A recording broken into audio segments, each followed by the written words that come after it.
Drama സ്പേസിലൂടെ ഇന്ന് നമ്മൾ കാണാൻ പോകുന്നത് the knight of the comet എന്ന ചൈനീസ് ഡ്രാമയുടെ 5ാമത്തെ എപ്പിസോഡാണ്. എപ്പിസോഡിൻ്റെ തുടക്കത്തിൽ നമ്മൾ കാണുന്നത് ചെങ്ങിനെയും ലിന്നിനെയാണ്. മറിഞ്ഞടിച്ച് വീണ അതേ പൊസിൽ തന്നെ കിടക്കുകയാണ് അവർ. താൻ ഏറെ ഇഷ്ടപ്പെടുന്ന തൻ്റെ ഐഡലാണ് ഇത്രയും ക്ലോസ് ആയിട്ട് വന്ന് നിൽക്കുന്നതെങ്കിലും ലിന്നിന് വളരെയധികം അൺകംഫർട്ടബിളായിട്ട് തോന്നുകയാണ്.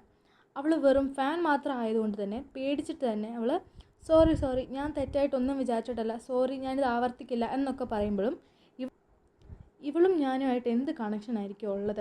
അന്ന് ആക്സിഡൻറ്റിൽ പെട്ട പെൺകുട്ടി ഇവൾ തന്നെയാണല്ലോ. എന്തുകൊണ്ടാണ് ഇവളടുത്ത് വരുമ്പോൾ എനിക്ക് വേദന അനുഭവപ്പെടാൻ സാധിക്കുന്നത് എന്നിങ്ങനെ പല കാര്യങ്ങളാണ് ചെങ്ങിൻ്റെ മനസ്സിൽ കൂടി കടന്നു പോകുന്നത്. ലിൻ പെട്ടെന്ന് തന്നെ ഞാൻ ഫുഡ് ഉണ്ടാക്കിയിട്ട് വരാമെന്ന് പറഞ്ഞ് നേരെ കിച്ചണിലോട്ട് പോവാണ്. കിച്ചണിൽ പോയി അവൾ നോക്കുമ്പോൾ നല്ലത് എന്തെങ്കിലും ഉണ്ടാക്കാൻ മാത്രം ഒന്നും ഇരിപ്പില്ല. ഉള്ള സാധനങ്ങളാണെങ്കിൽ ചെങ്ങിന് അത്രയ്ക്ക് ഇഷ്ടമുള്ള സാധനങ്ങളും അല്ല. പക്ഷെ ഉള്ളത് വെച്ച് എന്തെങ്കിലും തട്ടിക്കൂട്ടാമെന്ന് കരുതി അതിനു വേണ്ട സാധനങ്ങൾ ഷെൽഫിൽ നിന്ന് എടുക്കാൻ നോക്കുമ്പോൾ അവൾക്ക് എത്തുന്നില്ല. ഇത് കണ്ടുകൊണ്ട് വന്ന ചെങ്ങ് അവൾക്കത് എടുത്തു കൊടുക്കുകയാണ്. തനിക്ക് തോന്നുന്നത് പോലെ എന്തെങ്കിലും അവൾക്ക് തോന്നുന്നുണ്ടോ എന്നറിയാനായിട്ട് നിനക്കെന്നെ കണ്ടതിന് ശേഷം എന്തെങ്കിലും സ്പെഷ്യലായിട്ട് തോന്നുന്നുണ്ടോ എന്ന് ചോദിക്കുകയാണ് ചെങ്ങ. ഇത് കേൾക്കുന്ന ലിന്നാകട്ടെ അത് വേറൊരർത്ഥത്തിലാണ് എടുക്കുന്നത്. അയ്യോ ഇല്ല, എനിക്ക് നിങ്ങളുടെ അടുത്ത് അങ്ങനെ യാതൊരുവിധ ദുരുദ്ദേശവും ഇല്ല എന്ന് പറയാണ് ലിന്ന. ഇനി നീ എന്തെങ്കിലും അൺയൂഷ്വലായിട്ടുള്ള സ്വപ്നങ്ങൾ കാണുന്നുണ്ടോ എന്ന് ചോദിക്കുന്ന ചെന്നിനോട് സ്വപ്നത്തിൽ പോലും എനിക്ക് നിങ്ങളോട് ഒന്നും തോന്നില്ല എന്ന് പറയാണ് ലിന്ന. അവൾക്ക് ഞാൻ പറയുന്ന ഒന്നും മനസ്സിലാവുന്നില്ലെന്ന് മനസ്സിലായ ചെങ്ങ് അവിടെ നിന്ന് പോവാണ്. അടുത്ത സീനിൽ കഴിക്കാനിരിക്കുന്ന ചെങ്ങിനോട് ഫുഡ് എങ്ങനെയുണ്ട്, കൊള്ളാവോ എന്നൊക്കെ ചോദിക്കുകയാണ് ലിൻ. ഫുഡ് കൊള്ളാമെന്ന് പറയുന്ന ചെങ്ങ് കുറച്ച് ഫുഡ് വളരെ കെയറോടുകൂടി അവൾക്ക് കൊടുക്കുകയാണ്. ഇത് കാണുമ്പോൾ അവൾക്ക് നല്ല സന്തോഷമൊക്കെ ആവുകയാണ്. കൂടെ തന്നെ കഴിഞ്ഞ ദിവസം തൻ്റെ പേരിൽ ചെങ്ങിൻ്റെയും ആ ആക്ട്രസ് മിയയുടെയും ന്യൂസ് വന്നത് എഴുതിയത് താനല്ല എന്നും പകരം അത് അവളുടെ മറ്റു കൊളീഗ്സിൻ്റെ പണിയാണെന്നും പറയുകയാണ് ലിൻ. ഇത് കേൾക്കുമ്പോൾ ചെങ്ങ് അവളെ ഒന്ന് തുറച്ചു നോക്കുകയാണ്. സത്യത്തിൽ ചെങ്ങ് ആ ന്യൂസ് കണ്ടിരുന്നു, പക്ഷെ അത് അവളുടെ പേരിലാണ് വന്നത് എന്നവൻ അറിയില്ലായിരുന്നു. ഇത് മനസ്സിലാക്കിയ ലിൻ അയ്യോ വെറുതെ വേണ്ടാതെ വടി കൊടുത്ത് അടി വാങ്ങിയല്ലോ എന്നാലോചിക്കുവാണ്. നീ പറയുന്നത് ശരിയാണോ അല്ലയോ എന്നും വിശ്വസിക്കണോ വേണ്ടോ എന്നൊക്കെ ഞാനൊന്ന് ആലോചിക്കട്ടെ എന്ന് പറയാണ് ചെങ്ങ്. അടുത്ത സീനിൽ ഒരു പ്രോഗ്രാമിന് പോകാനായിട്ട് റെഡിയാവുന്ന ഹോങ്ങിനെയാണ് കാണിക്കുന്നത്. അസിസ്റ്റൻസ് എടുത്ത് കൊടുക്കുന്ന ഡ്രസ്സൊക്കെ വേണ്ട, ഇത് കൊള്ളൂല, വേറെ കൊണ്ടുപോകാം, ഇതൊന്നും എനിക്ക് സ്യൂട്ടാവുന്നില്ല എന്നൊക്കെ പറഞ്ഞ് അവരെ നല്ല രീതിയിൽ കഷ്ടപ്പെടുത്തുകയാണ്. ഇത് ചെങ്ങല്ല, പകരം ഹോങ് ആണെന്ന് അറിയാവുന്ന അസിസ്റ്റൻറ്റിന് പോലും ഒന്നും പറയാൻ കഴിയുന്നില്ല. കാരണം ബാക്കിയുള്ളവരുടെ കണ്ണിൽ അത് ചെങ്ങാണല്ലോ. ഒരു കടയുടെ ഉദ്ഘാടനമായിരുന്നു അന്നത്തെ പ്രോഗ്രാം. സാധാരണ ഇതുപോലെയുള്ള ചടങ്ങുകൾക്ക് വരുന്ന സെലിബ്രിറ്റികളൊക്കെ അവിടെ നിന്ന് എന്തെങ്കിലുമൊക്കെ സ്വയം വാങ്ങുന്നത് പതിവാണല്ലോ. അതുകൊണ്ട് തന്നെ വളരെ വില കൂടിയ ഒരു സൺഗ്ലാസ് അവിടെ നിന്ന് എടുക്കുവാണ് ഹോങ്. ഓസിനത് ചെങ്ങിൻ്റെ ചെലവിൽ കിട്ടുമല്ലോ എന്നോർത്തിട്ടാണ് അവൻ ഏറ്റവും വില കൂടിയത് തന്നെ എടുക്കുന്നത്.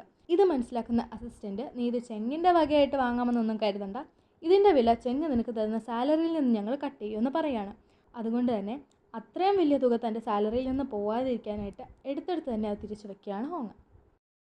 അടുത്ത സീനിൽ നമുക്ക് വീണ്ടും ചെങ്ങിനെയും ലിന്നിനെയും കാണാം. ചെങ്ങ് ലിന്നായിട്ടൊരു കോൺട്രാക്റ്റ് വെക്കുകയാണ്. അവൻ തനിക്ക് കുറച്ച് ദിവസം അവിടെ നിൽക്കേണ്ട ആവശ്യമുണ്ടെന്നും അവിടുന്ന് പോയി കഴിഞ്ഞ് പഴയ പോലെയുള്ള സെലിബ്രിറ്റി ജീവിതമായതുകൊണ്ടും ഈ കാര്യങ്ങളൊന്നും പുറത്ത് പറയാതിരിക്കാനായിട്ടായിരുന്നു അത്. കുറച്ച് ദിവസം ചെങ്ങ് അവിടെ കാണുമെന്ന് കേൾക്കുന്ന ലിൻ സത്യത്തിൽ ഷോക്കാകുവാണ്. ചെങ്ങ് പെട്ടെന്ന് തന്നെ അവിടെ നിന്ന് പോകുമെന്നായിരുന്നു അവൾ കരുതിയിരുന്നത്.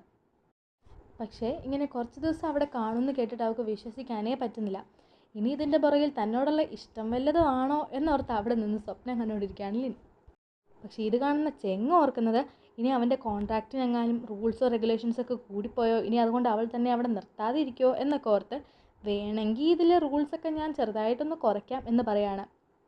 ശരിക്കും പറഞ്ഞാൽ അവൻ അവിടെ നിൽക്കുന്നത് അവളായിട്ടുള്ള കണക്ഷൻ എന്താണെന്ന് കണ്ടുപിടിക്കാനായിട്ടാണ്. ലിൻ പെട്ടെന്ന് തന്നെ ഒരു മടിയും കൂടാതെ അത് സൈൻ ചെയ്ത് കൊടുക്കുകയാണ്. സൈൻ കിട്ടിയതോടെ അവനും ഹാപ്പി. വീണ്ടും റൂൾസൊക്കെ പറഞ്ഞ് തുടങ്ങുകയാണ് ചെങ്ങ.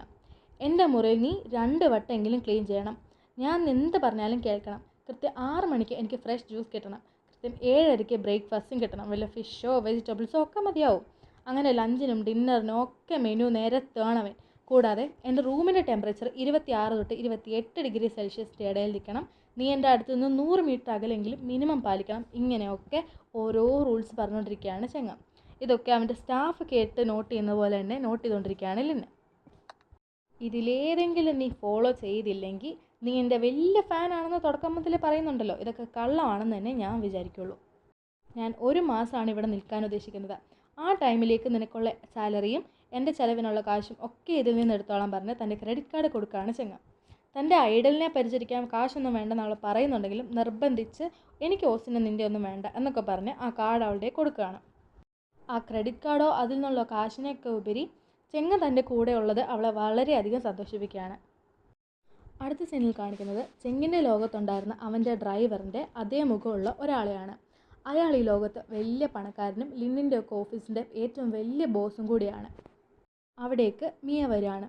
ആ ലോകത്ത് വെച്ച് തന്നെ ചെങ്ങനോട് എന്തോ ഒരു ശത്രുതയുള്ള അയാൾ മിയയെ കൊണ്ട് ഓരോ റൂമേഴ്സൊക്കെ വരുത്തി ചെങ്ങനൊരു പണി വരുത്താനായിട്ട് നോക്കുകയാണ്. അവരിപ്പോൾ ഉള്ളത് ഒരു പാർട്ടി നടക്കുന്ന സ്ഥലത്താണ്.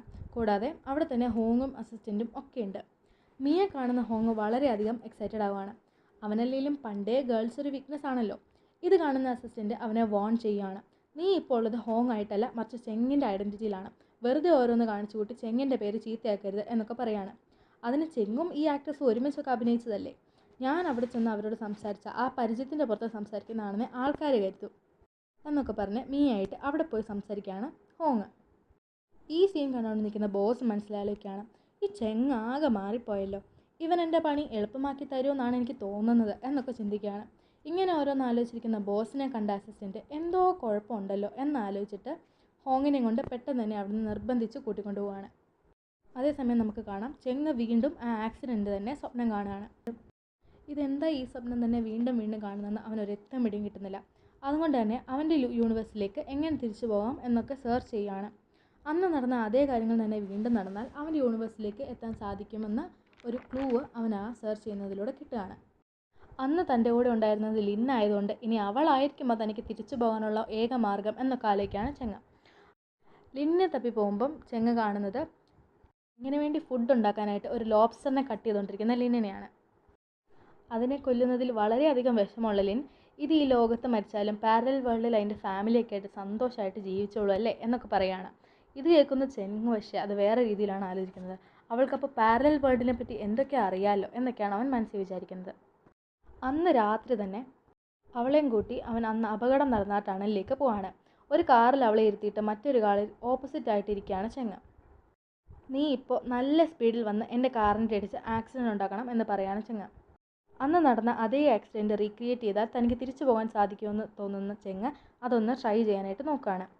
ഇതൊന്നും അറിയാത്തതുകൊണ്ട് തന്നെ ലിന്ന് തന്നെ കൊണ്ട് പറ്റില്ല എന്ന് പറഞ്ഞ് നല്ല രീതിയിൽ വാശി പിടിക്കുകയാണ്.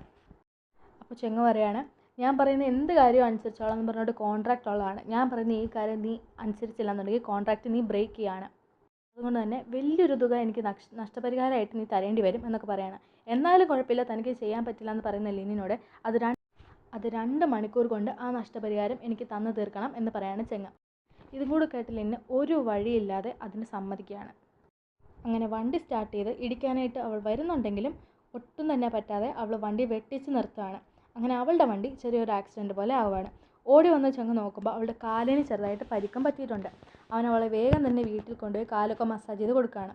കൂടാതെ നാളെയും ഞാൻ മസാജൊക്കെ ചെയ്തു തരാം, എന്നാലേ ഇത് മാറുള്ളൂ എന്നൊക്കെ വളരെ കെയറോടെ കൂടി അവൻ സംസാരിക്കുകയാണ്. അതിനുശേഷം ബാൽക്കണിയിൽ നിൽക്കുന്ന ചെങ്ങിൻ്റെ മൊബൈലിലേക്ക് എന്തോ ഒരു മെസ്സേജ് വരികയാണ്.